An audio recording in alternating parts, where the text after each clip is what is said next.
நமக்கென்று எந்தவித மிகப்பெரிய நிதி பங்களிப்பும் இல்லாமல் நம்முடைய மாநில வரி வருவாயிலிருந்து மக்களுக்கான திட்டங்களை தீட்டி தமிழ்நாடு அரசு இந்த தேர்தலை சந்திக்க இருக்கிறது. ஆக மதத்தை தூண்டி, மத உணர்வை தூண்டி, மத கலவரங்களை தூண்டி, ஸ்ரீபெரும்புத்தூர் போன்ற பல்வேறு இன்னைக்கு திருப்பரங்குன்றம் போன்ற பல்வேறு விதமான முயற்சிகளில் அவர்கள் ஈடுபடுகிறார்கள்.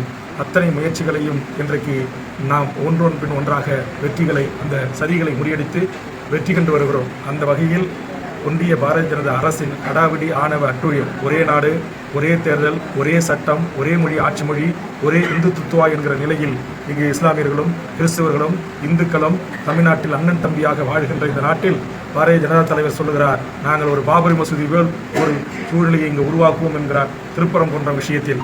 ஆக அண்ணன் தம்பியாக, மாமன் மச்சானாக உறவாடுகிற தமிழர் நிலத்தில் சாதிய மோதல்களையும் மதத்தின் பெயரால் மக்களை பிளவுபடுத்துகிற அரசியல் சூழ்ச்சிகளையும் முறியடித்து மகத்தான ஜனநாயக பண்பு கொண்ட நாடு தமிழ்நாடு என்பதை நம்முடைய அரசியல் தலைவர்களும், நம்முடைய கூட்டணி கட்சி தலைவர்களும், நம்முடைய முதலமைச்சர் அவர்களும் நிரூபிப்பார் என்பதை தெரிவித்துக் கொள்கிறேன்.